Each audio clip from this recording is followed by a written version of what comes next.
За өнөөдөр хичээл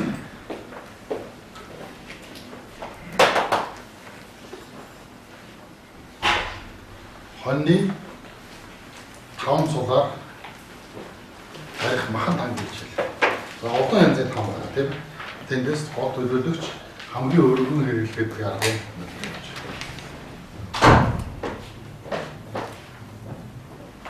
За монголчууд бидний өдөр тутмын хүнсний хэрэглээнд ялангуяа өдөн сэрүүний удиралт их хэрэглэгдэх хүнс бол хоньны мах. За тэгэхээр хоньны махыг багчээр хүнсэлж хэрэглэхээс гадна түүний гүзээ болоод 5 цулыг там болгож иддэг. За бид яадаг вэ? Хонь гаргалгаа бид стрессээ янзтай бүгдний тоогод ихэд чанаад идчихдэг. Хугацааны хувьд чинь там болгоход харилцан адилгүй хамааралтай чанжид там болно. Харин хүнс болгох гэж байгаа учраас нэг дор ингэж идчихдэг тийм үү? Тоогод нүрэн эзэлтэй устгах гэж. За тэгвэл одоо бид там барихын тулд яах ёстой вэ? Өвчнөө сонгох ёстой. Би ямар өвчнөд там барих вэ? Айн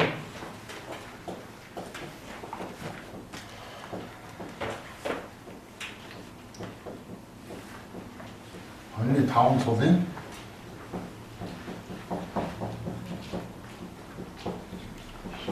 махан тан гэдэг нь юм гэсэн үг шүү дээ. Махаа юм нэ гэсэн үг. Хүнслэхээс гадна юм гэсэн үг. За махан тангийн нэг давуу тал байдаг. Монгол орн чинь жилийн 4 удиралтай. Өөрөнд дулаан цаг нь 3-аас 4 сар үргэлж жилдэг. Тэр үед нь янз янзын хугацаанд нөгөө эмээ ургамлууд дурддаг учраас тодорхой газруудаас олж түүж авахд баггүй хугацаа хөдөлмөр шаарддаг.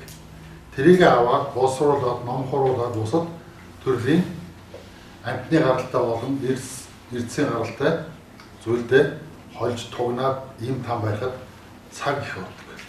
Тэгэхээр монголчуудын анханасаа мал аж ахуйгаар дагнан амьдраад нүүдэлж амьдарч учраас малынхаа өнгө зүс насаар нь хаана юу үдэж явааг нь олоод мэдсэн байдаг. За одоо 50 ямаатай гэх чинь хар ямаа, улаа ямаа, цагаан ямаа тийм үү? Байна шүү дээ. Тэгэхээр айлангийн өснө олууртай ямаа хадан дунд бэлчиж явахдаа өвснийх нь дэлбээ гэдэг юм. Аль нь нишийн гэдэг юм. Аль нь үндсийн нухаж дээр гэдгийг ажигласан байдаг. Тэгэхээр яагаад тэгж ямаа болгон өнгөд дагаж өөр хэсэг нь усны өөр хэсэг гэдэг вэхээр өнгөнийхөө мөн чанарыг хадгалах гэж иддэг. Цагаанаараа байх гэж, хөхөөрөө байх гэж, улаанаараа хараараа байх гэж өөр хэсгүүдийг иддэг учраас тэр шороо мах буюу өвсөн дээр ургасан шороон дээр ургасан өвсний ханамжит чанарыг өөртөө шингэждэг. Тэгэхээр малчин хүн яах нь олон янзын өвсийг тогтоох шаардлага болох нь шүү дээ. За манай өхөр угаасаа урт хэлтэй амьтан. Дээр шүдгүү тийм үү? Тэгэхээр нэг өвсийг ороож иддэг өндөр өвс. Тэр өндөр өвсний ишин дандаа юу агуулдаг вэ? Чихэр агуулдаг тийм үү? Гэвч тэгээд ямар мал ямар өвс гэдгийг урдаад мэдсэн учраас махныхын мөн чанарыг бас ойлгоцсон байна. За тэгэхээр хоньны 5 цулын махан там гэхээр нэгдүгээр юу авах вэ гэхээр гүзээ.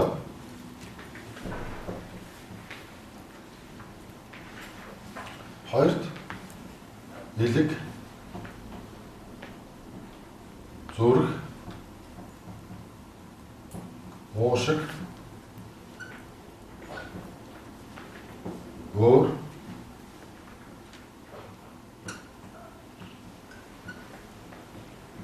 дэлүү. Энэ чинь өөрөө 5 цул шүү дээ. 5 цул хэрэгтэй. Цул хэрэгтэй. За энэ ялгаад авчих юм байна.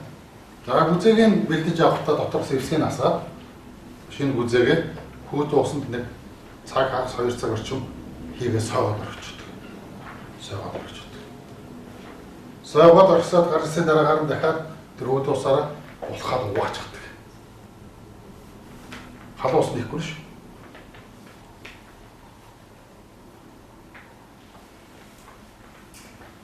За булхаж гаргасан гүзээгээ шууд чамд итгэх бэлэн болгоно. Одоо бид яаж ийм нөхөр шууд гүзээгээ угаачаад халуун усанд хийж зөөлрүүлж хагаад зунлаад үсийг авчдаг тийм үү? Үсийг аваад идэх юм бол энэ зөвхөн хүн суулгаж авчдаг. Там болдгүй. За яагаад тэр гүзээний энийг үс хэрэг болоод байна вэ? Тэгэхээр энэ гүзээний үс чинь нэг хэсэг газараа чигтэйхэн урт урт. Зарим газараа тачирхан, зарим газараа бараг байх хаалцсан шиг байдаг тийм үү? Тэгэхээр энэ их усан донд маш олон тооны бичил биетүүд амьдарч байдаг амьд биетүүд. Шороо махбодын төвшнгөөр хамгийн өндөр ханамж төвшөнд төрсэн амьд.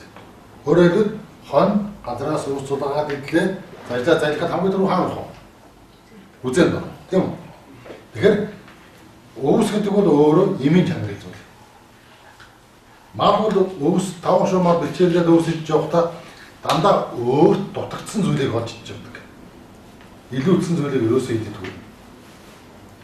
Өөрөөхөө бие махбодод ямар өвс урмад дутаад байна, ямар их хэм эрчим дутаад байна, тэр шин чанарыг агуулсан өвсийг олж иддэг. Тэгэхээр өөрөө газрын хэмээр ханамжит төвшөнтэй байгаас малын үзэг. Газрын хэмээр хамгийн ханамжит төвшөнтэй байдаг. Тэгэхээр анхны зулгаасан өвсийг гүзээр оруулахад тэрийг боловсруулалтанд оруулж байгаа амьтад бол тэр гүзээний өсөлт рүүгээ жижиг нян бичиг нэгтгэв. Тэр газрын ханамжит эрчмээр тэр нянгууд эрчимлэгдсэн байдаг учраас хоол хүнсэнд там болгож хэрэгтэй тэр нянгуудын бид нар яаж ийм там болгож гизрүүгээ залгиж өгч хотод байгаа. Тэгэхээр энэ дотор байгаа нянгууд хүний биед орохороо боцын сэлрэн задрахтаа нөгөө л үржихүүн үрдний гэмт үе доторшоо шүүрлэл уулдаг, дотоод шүүрлийн булчирхаануудын хямралыг тэнцэрч өгч өгдөг.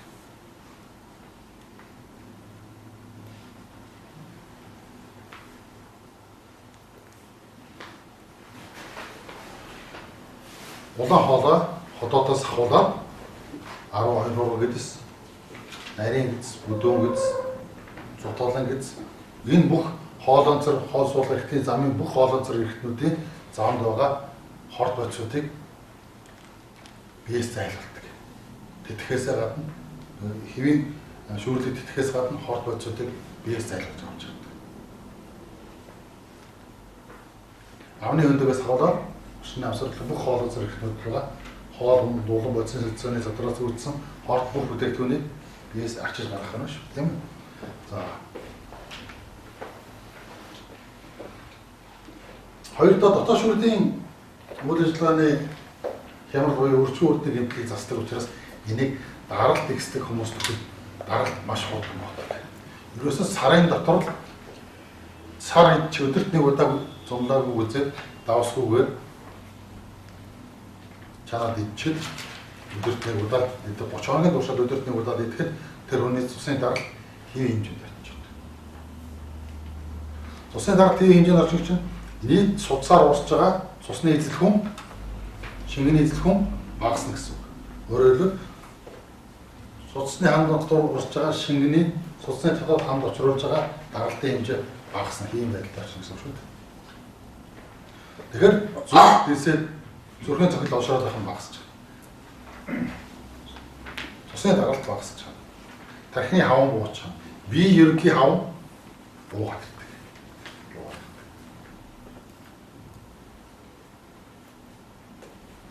Бие доо хорт бодисууд биес арчигдаад зайлуулагдчихдаг. За ийм олон төрлийн ач холбогдолтой. Тэгэхээр энийг чанж идэхдээ заавал давсгүй чанж. Давсгүй чанж. За нэг удаагийн эдэлтийн хэмжээг тогтоох амаргүй хэдий ч тухайн хүн өөрийнхөө гарын алганы хэмжээтэй дүүцэхүүс хэмжээг нэг удаа идэхэд хангалттай гэж үздэг. бид энэ олон жилийн одоо туршилт судалгаанаас үндэслээд өөрийн гарын алханы хэмжээтэй зүсээ бусдын хөргөчлөгийг хадгалж байна. Тэгээд нэлээд ширүүн гал дээр услах учраас ахиухан ус игээрээ ширүүн гал дээр буцалгаад цаг зөөлөрт тусгаж байгаа. Тэгээд зөөлрийн устгаа гал дээр сайн ингээд нэрийнхаа хэрчээд жоохон шүү дээ тийм үү? Хэрчээд авчаад нэг хэрчин буюу нэг төсмийг аваад яах нь амнда хийгээд жарж ажиллах юм шүү дээ. Тэгээ сайхан зөөлрсөн бүзээ чинь ерөөсөө нэг 10-15 жидэлчээд л яах нь махныхаа нэглэгэд нь задраад байхгүй болоо уусаад болчих. Тэгэхээр яна ам дүүрэн өтгөн шүлсэл яваад байгаа гэсэн үг. Тэгэхээр тэр шүлслээ зажлаад байна. Огт зайлахгүй. Тэгээд 60 удаа зажлахад ам дүүр өтгөн шүлс гарна. Тэрийг зайлахад яах нь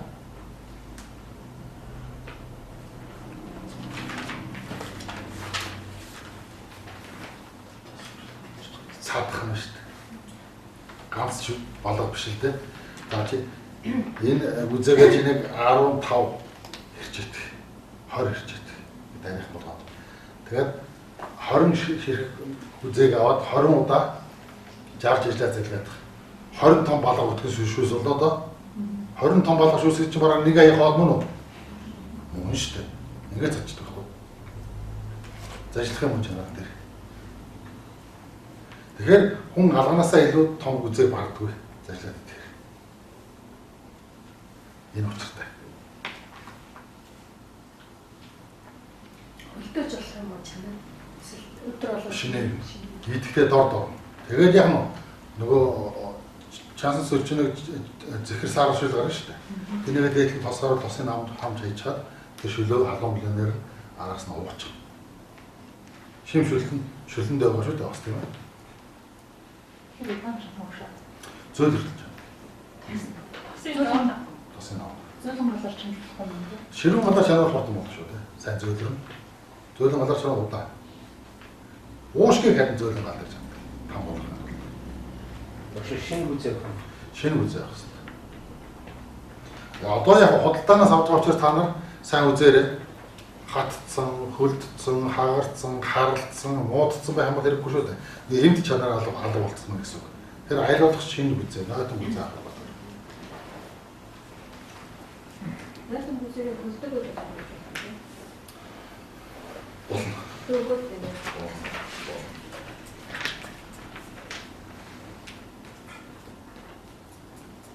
ялангуяа жирүүсээ хчүүд амарцын дараа хөхөнд нь суурдаггүй. Ядардаг шүү дээ. Тэгэхээр тэр хожирхаа буюу тэр зузаан хэсэг, тэр өстэй хэсгээс нь чанаар тэгэхээр амархан суурч.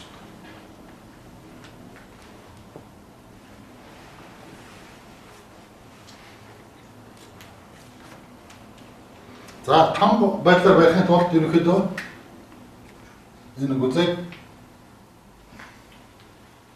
үзэг яах нь хамгийн багадаа өдөрт 3 удаа багаар чанар шүлж идэ шүлэнэ. За өвчнөгийн байдлаас хамаараад 1-ээс 3 өдөр ийм байдлаар үзээ өөр юу ч идэхгүй. Үзээ идэж байгаа өдөр зөвхөн үзээнийхээ шүлээг угаад хамгийн багадаа 3 удаа үзээгээ идэнэ. Өвчнөгийн байдлаас шалтгаалаад 1-ээс 3 хоног энэ дэглэмээс ахив. Цавдлаа идэх гэсэн. Хоос хойж болохгүй. Энэ бол мацаг барих арга биш. Цэвэрлэгээ их арга учраас заавал өдөр 3 удаа хамгийн багадаа идсэн байна. А өлсөд үйл нэмээд идэх гэсэн. Үзэнээс. үзээгээ Дан үзээгээ. ус Усууж орно. Хүүдэн сэрэн үйлдэр энэ танг барих гэж байгаа бол чинь дараа шүү дээ. Тэгэхээр ус услаад халуун ус ууж болно шүү дээ. Халуун усаа устгачаад хөргөөд яг нь цангаар харих залгаар залгиад уусан ч болно шүү дээ, тийм ээ.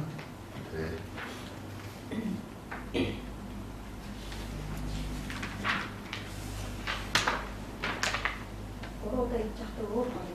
Үзээгээ Үзүүшдэг. Иддэг хол зөвхөн үзээ. Ойлгомжтой.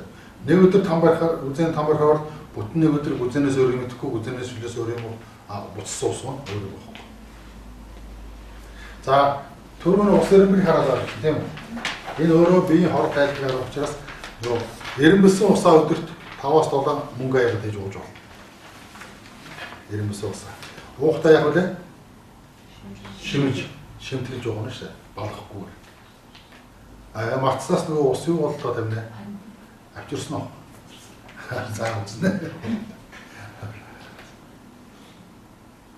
За 3 өдөр барин гэх юм бол 3 өдөр өдөрт 3 удаа хамгийн багадаа үзээгээд шүлэн уугаад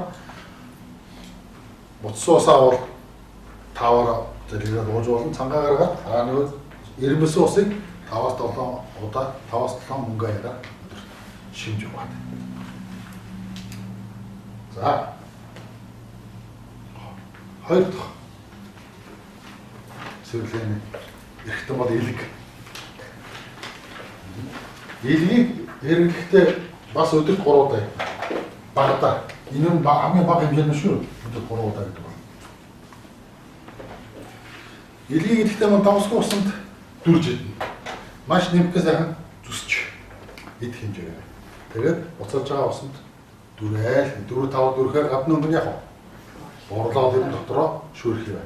Тэгээд борсон илгээ жарж ажиллаад шүлнөөсөө угаад дахиад дараагийнхаа илгийг дүрээд борлуулад жарж ажиллаж идээд шүлээ угаална гэсэн. Илэг идэхээр илийн үйл ажиллагаа сайж өөрөөр ходоод гэсэн зам доо бүх хорыг үзээгээр хөөгд гаргалаа шүү дээ. Одоо тамирчсан байгаа тийм үү? Ядарсан байгаа. Тэрэн дээр нь илгийг итгэхийн тулд илгийг шүүрхийг идүүлж. Хэр удаа? Дүрэл ав. 4-5 дүрхэд гадна өнгө өөр аялдаг оролцох шүү дээ. Буцаж байгаа юм чинь. Шүүрхээ. Тийм учраас шүүрхийг нь багуулахын тулд нэмхэн сүйлээд байна шүү дээ.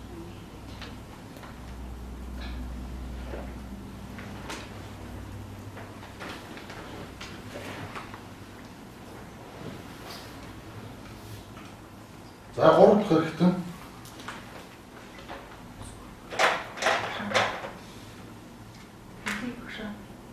за илэг орсон байх тийм үү? Үзээ орсон. 3 дахь хэрэгтэн уушиг.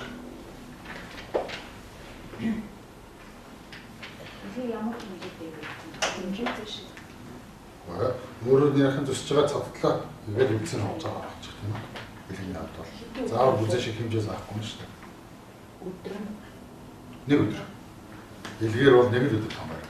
тэр өдөр жингөө хэлсэн. Тэр өдөр жингөө гэсэн. Өдөр жингөө биш шүү дээ. 3 удаа шүү. Бас өөр мэдэхгүй усаал амтах. Эрэмбэлсэн усаа буцсан усаа.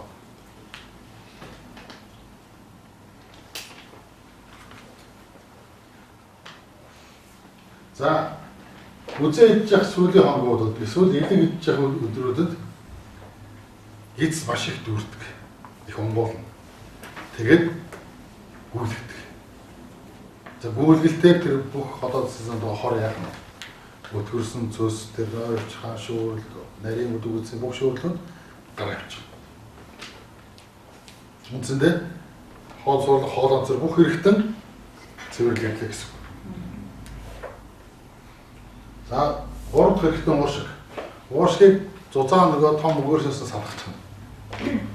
Тэгээд уушгийнхаа цуцсандаг хэдүүдийн жижигхэн болгоо хийчих. Яг л уушгч нь өөрөө удаан болно шүү дээ. Хоёрдугаар ажиллахад бүрэн залдагдаггүй. Тийм учраас жижигхэн хийчих. Уушиг.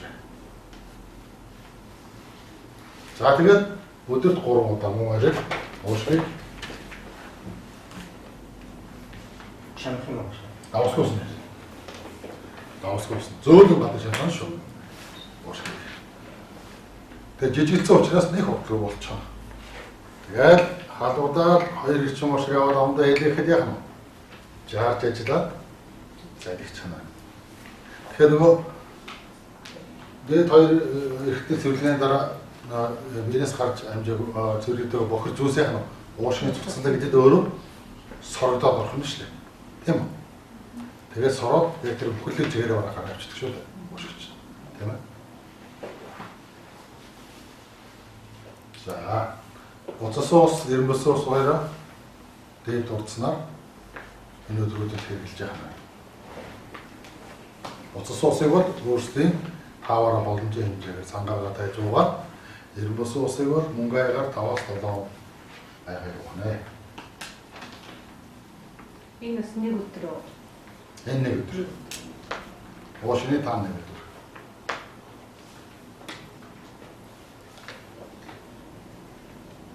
Шүлийн маадлуу.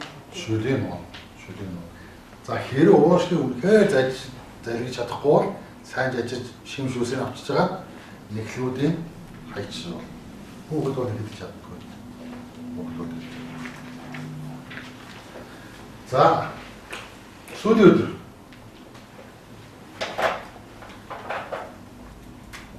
таван цудаасаа бүгдийг оруулаад өдөрт 3 удаа нэг аяг шүлгэж унаа. 5 цулын шүлэг дуусна.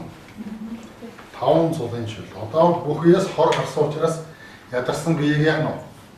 Тамирыг сэргээх нь шүү дээ. Тэгэхээр давсгүй 5 цулын шүлэг маш хурдан тамирт нэхээ сэргээдэг.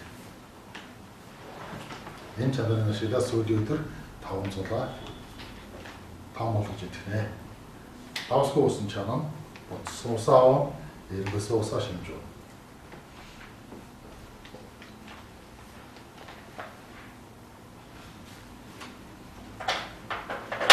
Хэрэг бид эхний өдөр үзэг нэг өдрийн там бариад ахын бол ингээд 4 өдөр там барь цэвэрлэгээ гэсэн үг. Үзэгээр 2 өдөр байвал 5 өдөр, үзэгээр 3 өдөр байвал 6 өдрийн тангийн цэвэрлэгээ гэсэн үг. Ойлгосон. За нэг ядраас үүд болдгоо. Гэхдээ яг зүгээр яхан тамир нөгөө бие махбод хортоор юунд дасцсан байл учраас тэрийг зариулах гэж байгаа тамир гэдэг. Тамирыг хамгийн сүүлийн өдөр 5 цулаагаа шүлгээр сэргэж өгөх юм. За ингээд хамгийн сүүлийн өдөр 5 цулаа эзсний маргааш тухайн хүний бие ямар төвшөнд очих вэ гэхээр хүүхэд ихээс дөнгөж мэдлэн шүү дээ. Мэдлээд ихийн уурах сүг хөхөөс өөр ямар ч чадлаггүй дээ, тийм үү? Уурах сүг хөхөж боловсруулахаас өөр ямар ч чадамжгүй тийм цэвэр ариун бие гарч ирдэг шүү дээ. Ялх хүүхдээ бие. Яг тийм биетэй бол. Өөрөөр хэлбэл хүний биеийн хоол сурлах хоолоонцор замд байгаа бүх хор цэвэрлэг. Хүний биеийн судсаар урсаж байгаа бүх хор цэвэрлэг.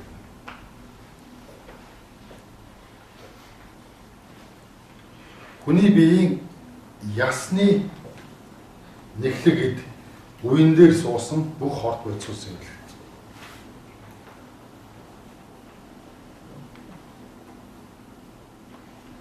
Тэгэхээр зүүрлээд ирэхэд дөнгөж төрсөн нараа өгч чиг тийм ариухан болж байгаа гэсэн үг.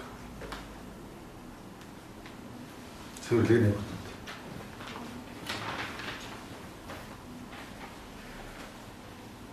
Тиймдээ энэ цэвэрхэн болсон биеийг хэдий удаан энэ чигээр нь авч явах нь тухайн хүний өөрийн сэтгэл хүсэл гүн чанараас хамаарна. 5 цулынхаа танк эзний маргааш яасан шууд нөгөө давстай амтсан халуун утнаа одоо хоолоо идээд ирэхээр аажгүй. Уцаад бохирдоод эхлэв шүү дээ. Нөгөө түлээл ингээд шоргосон махсахгүй бас л бохирдоод эхлэв шүү дээ. Зүгээр нэг юм онцлог бай. Хоньны 5 цулын махан танк гүйцэд барьсны дараа сүүлийн өдөр 5 цулын шил уугаад маргааш нь босоод та нар хуучин горж исэн хоолны газар, зоогийн газар дэлгүүрээр ороод үзээрэй. Тэр үнээр огт таалагдаж хоолны газар. Нөгөө шарсан хүмүүс ингээд дэлгүүрээс аваад цуглдаг байсан бол тийшээ ёо нүд гар хоёр явах байждаг. Дотроос хэрэгцээ байх болсон учраас юусэн өгүүлэх байждаг.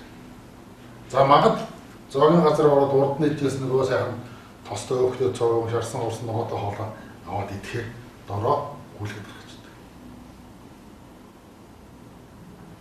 Тогтоох юм байхгүй гэдэг чинь. Цэвэр учраас шууд гүйлгээд хайгууд авгуулаад гарчдаг. Давстай хоол идэхээр дотор мараа гашуур. Гэх мэт бид байгаа бүх хор төцөөдөг хамгийн дээд зэрэгээ цэвэрлж чадж байгаа. Энэ аргаар.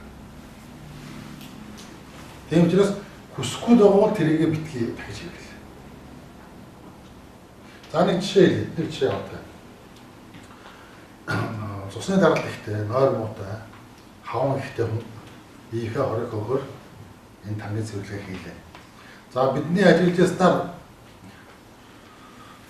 4 хоногийн үзэг нэг өдөр бариад ингээд нөгөө 3 нэг өдрөө 4 хоногийн цэвэрлэгээ хийхэд 11 кг хасж байсан юм байна. 11 кг хасж байсан. Доод нь 4 кг хасдаг. Гэхдээ турхаа шуудсан залууч бодлоо 9 кг хассан. Үгүй хаанаас нь 9 кг гарав юм бэ? Яагаад гэвэл энэ жин дээр үзчихээ явуулсан. За магаас ишглээ там бариад ирээ. 4 хоногийн дараа ирээд энэ жин дээр үзчих чинь хамгийн багадаа 4 кг дээд нь 11 кг хассан. Хаанаас нь тийм их ус гарав юм бэ? Харахад турхаа хаваар л гэж. А гэтэл би одоо 7-8 кг хассан шиг харахад яг нөгөө махлах хаваар яг жигнэд үзэхээр жин бууцсан. Нөгөө бохор усны гарч ирсэн. Би дэвлээд байна. Тэгэхээр нөгөө хууч өмжсөн өмдний яг өсөн судраад ирэх нь. Цагны аваас судраад ирэх нь. Бэлзэг нь яг хурмаасаа мултраад ирэх нь. Бүр ингэж битгдэг. Игтэд битгдэг. Энэ цэвэрлэгээ хийсэн дараа нойр маш сайн болдог. Өнөөдөр тархины эдийг бүгдийг угаацсан. Бүх үеийг хор гүжээд угаацсан учраас сайхан нойр бий аваад.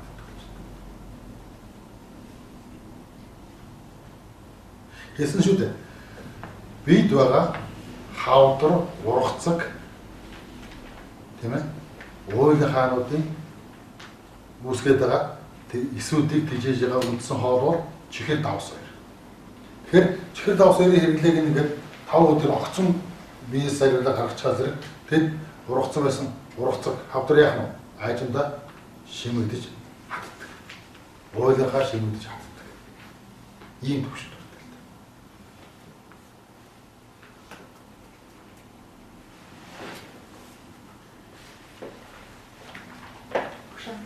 Махан ханга өдрийн түвшнийг л төгөөсгүй хийгээд байж болох. А сүүл чинь 5 сарын шүү дээ. Өдөрт хамгийн багадаа 3 удаа. Айл хэлнээс нь өдөрт хамгийн багадаа 3 удаа. Тэгээд идэх хүсэл байвал хэдэн удаа хийж байна. Тэгээд цэвэрлээ дуусны дараа ямар хоол идэх зөвхөмжтэй байдал. За би сайн жишээ авсан. Тусгай даралт ихтэй юм, хаваа ихтэй юм. Тэгэхээр цэвэрлээ дуусны дараагаар ерөнхийдөө тамир жаахан сулдуу байдаг учраас тамир сэргийг хоо. За энийг би бүр ингээд тодруулаад яриад байна. Жишээлбэл цусны даралт хэсэг өвчнөр маш их он удаан жил өвдсөн. Маш их хавантай он байлаа гэхэд энэ 5 өдрийн цэвэрлэгийн дараагаар ердийн хоол. Ердийн хоолны мах нь 90 хоньны мах байхын зүгээр. 90 хоньны мах. Яагаад гэвэл 90 хоньны мах гэдэг чинь өөрөө дотоод шүүрлийнхээ орчноор хүний биеийн узуурыг сэргээж өгдөг. Юу ч юм эсрэгөөс дархлаа сайжруулах чадварыг нэмэлдүүлж өгдөг шүү дээ. Тэгэхээр нөгөө бүр ингэж өөрийгөө эмчлэх гэж байгаа бол тусад нь 90 хон захиаж гаргуулад үзээлэг дотор ингэж идээд дараа нь яах нь маханд орно шүү дээ. Маханд нь орохдоо эхний өдөр далны мах нэ. Далны махаар нь орно шүү дээ. За тэгээд дан мах идэх чинь төвхтэй тийм үү? Тэгэхээр далны махтайгаа цог хэлсэн шүү дээ. Улаанбаатарын гурилоо дандаа 2 дугаар хүртэл. Эсвэл хүнсний хэвэг аж идэх нь шүү. Шилтэй хоол, бууз, цөөрөн одоо юу байж болох вэ? Олон төрлийн хоол хийж болно шүү дээ. Хоорох тийм ээ. За хаван хөөж байгаа учраас хоолнд нь цардуул хийхгүй. Гэдэг нь дээд гур нэг дэх гур хийхгүй. Хүнтөөц хийхгүй. Төмөс хийхгүй. Төмөс цоо цардуул шүү дээ. Цардуул. Энэ үд хийх хөөлгөд гэдэг. Шинэ тийж бол би бодсон орцдгүй. Тэгэхээр эдгээрийг хасч байна. За хэрвээ чихрийн шижин өвчтөй хүндийн цэвэрлэгээ хийж байгаа бол луу манжаа өрөхгүй. Яг л манжангаас юу гардаг вэ? Чихэр гаргаж авдаг шүү дээ. Тэгэхээр чихэр орцсон зүйл өгөхгүй нэ. Луу бос багаас ирж чихэрлээ тийм үү? За ийм өгөхгүй нэ. За илгэний өвчтөй хүн. эхний ахрал өсөлттэй өсвийн шалгуултаа циррозтой хүнд бол энэ цэвэрлэгээний дараа давс майл өгөхгүйгээс гадна нөгөө цөсийг зочрогч сонгийн сарвис өгөхгүй. Халуун ногоо өгөхгүй. Амтлагч дарсан ногоо өгөхгүй нэ. Цөсний ялгарлыг ихээр нэмэгдүүлэх жилийг зочроо гэсэн үг шүү дээ, тийм ээ. Тэгэхээр энэ хоолой ийм төрлийн эдээ ундаг хорхон байна.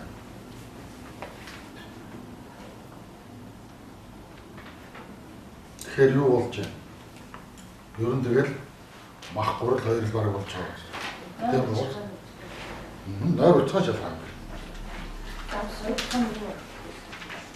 Давс чихэр сая 20 гэсэн бүх юм байна. Махуулаа давсгүй. За яг нойр бочирхаа өвдөж байгаа хүнд бол харин юу яаж вэ? Илэг нойр бочирхааны ялангуяа энэ илэгний хүнд өрсөлдөлтэй хүнд бол энэ цэвэрлэгээний дараа нөгөө сая хэлсэн зөвхөн мах гурлын хоол биш. Гэхдээ мах гурлаар янз янзын сайхан амттай хоол хийж болно шүү дээ, амтлаад гэж. Стон ихнэр хүний урдуу гарын урдуу гэдэг нь өстой. Галтгооны чадвар гэдэг шүү дээ. Эсвэл өдөр болгон гуралтай шилжүүлэхтэй хийж өгдөө гэж хуваад нь шүү дээ, тийм ээ. Элиний хүнд өвчтэй хүнд 7 сартай хөхүүд ихийн сүү өдөрт 1-2 янга болгоно. 7 сартай хөхүүд ихийн сүү. Хүүхэд нь 6 ямаа 7 сартай хөхүүд ихийн сүүг газар дээрээс салгаад 1-2 янга өдөрт болгоно. Илгэний маш сайн шимтэж илгэдэг. Хийс. За 6-7 сартай хүүхэд гэдэг бол ерөөсөө ихийнхээ хайрыг хамгийн дээд зэгээр татдаг юм байна. 6-7 сартай хүүхэд бол яг эд суудсан, мөлхөхгээ, шулуунаад, яриад хэлсэн бүх юм ойлгодог тийм үү? Хүний дагаад дуурайгаад тийм учраас ихийн хайр бол энэ үед хамгийн их өндөр оргил үүдээ гэдэг. Тиймээс ихээс гарч байгаа сүү ангаа чадвар хамгийн өндөр түвшинд. Ханамж түвшинд гэдэг.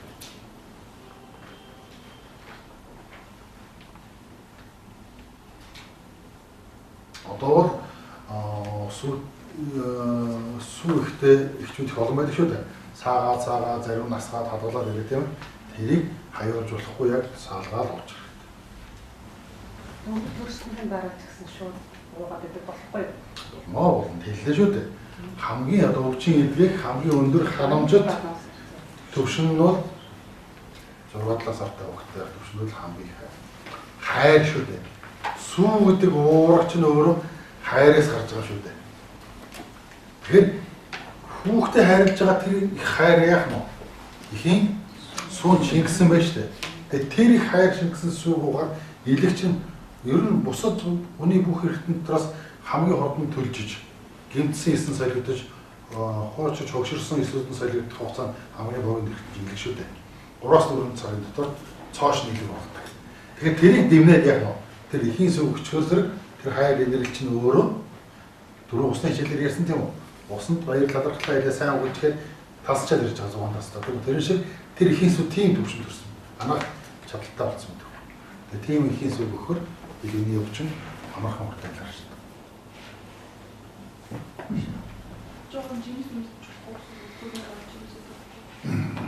За, жимсний хувьд бол нөгөө зэрлэг жимс гэдэг. Уулын зэрлэг жимс. Хүний гараар тарьсан биш. Уулын зэрлэг жимс. Уулын зэрлэг жимсний дотроо нарны илчээр дээд төвшөндөө хүртэл хандсан жимс. Тэр нь юу байж болох вэ? Тэр улаан өнгө жимснүүд. Гадна өнгөж улаан, хазахад доторх нэхлэг эдэн ч улаан. Нарны эрчим, нарны эрчим бүр хаансан гэсэн утгатай болно шүү. Тэр жимснүүд гэж болно. Тэр жимсэнд агуулж байгаа чихрэрлэгийн хэмжээ хүний 1 хоногийн чихрийн хэмжээг бүр хангадаг. За тэр жимсүүдийг идэх хэмжээ бол тухайн хүний 1 гарын алга. 1 гарын алган дээр жимсээсээ тавиад тэгшилэхэд тэр өдрийн тэр хүний чихрийн хэрэглээ хана гэсэн. Давсны хэрэглээ яг хандаг үлээ? Нэг өдрийн давсны хэрэглээ. Тухайн үед идэж байгаа малынхаа махны давсны хэмжээ чинь тэр өмнө нэг өдрийн давсны хэмжээ хандаг шүү дээ. Өөрөөр хэлбэл бэлчээрийн малын махыг давсахгүй хэрэглэн гэдэг чинь өөрөө тэр өвснөөс тэр малын махад шингэсэн давсны ханамж хэмжээ. Энэ бол тэр хүний идэх өдрийн давсны дээд хэмжээ тэр. Өөрөөр дээрээс нь нэг давсахгүй гэсэн. Тэгвэл чихрийн хэмжээ бол тухайн нэг гарын алган дээр тэр хансан жимсийг тавиад тэгшлэхэд хэдэн чихэр жимс орох вэ? Тэр тухайн үед тэр хүний чихрийн хэрэглээг хангаж идэг. Тийм үү? За тэгээд үүнээс хойш далны махаар хоол ирснээс хойш борины шүд тогны шүд ууж байна. Тогны шүд уухдаа хамгийн багадаа яах нь 21 тогны шүд. 21 тогийг давсгүй буцалгаа шүллөө шүлийн ууж ирэглэн. Яагаад гэвэл малын ясны шим нь тоогонд байдаг тийм үү? Тэр шимт ясны шимийг шүл болгож ууж байгаа. Тэгээд 21 тоогоо чадах хэмжээгээр мөлчих нь, идэх нь. Ясын үлдээгээд. За барамгүй бол яах нь дахиад маргааш нь мөлдсөн мөлжөөгөө 21 тоогоо дахиад давсгүй усан буцалгаа дахиад шүлийн хүртэл үлдсэн тоогоо мөлчихнэ. За ингээд тэр ясанд байсан шимийг бийд оруулаад авах гэсэн. Тамир тийхээ яах нь дороос ирэх нэ тийм ээ. За малын махны шим нь хаанад үлээ? Өөр хаанад үлээ? Далан давдаг шүү дээ. Тийм учраас нөгөө цэвэрлэгээ дуснаа дараа магаш далны махаар хоолж идэх гэдэг учраас. Маханд байгаа хамгийн шин тэсгийг төрүүлж өртөж тамираас иргэж авдаг.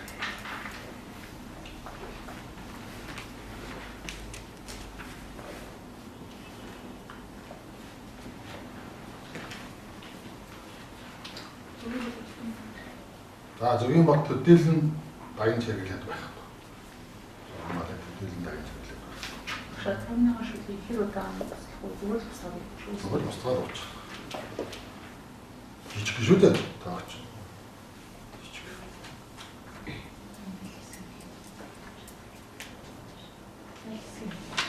Сайн хэсэг нь байдаг үлээ. Хүний тоогч хаанаа байдаг үлээ? Өндөө байна шүү дээ. Тэгэхээр яг нь хойд өлөнд л байна шүү.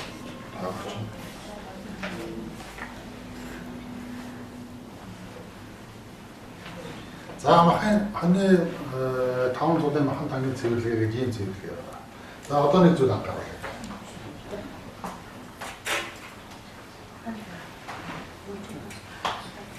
Энэ танаа ингээд дараа юм уу гэж хэлдэг.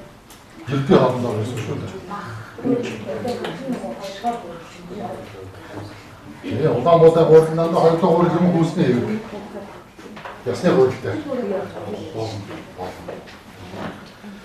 За махан танк байж болохгүй заалтай. Нэгдүгээр бага насны хүүхэд байж болохгүй.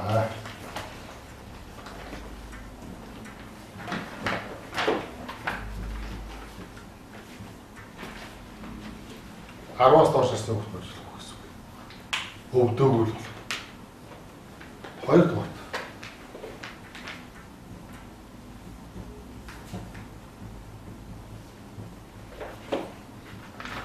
хэлтэй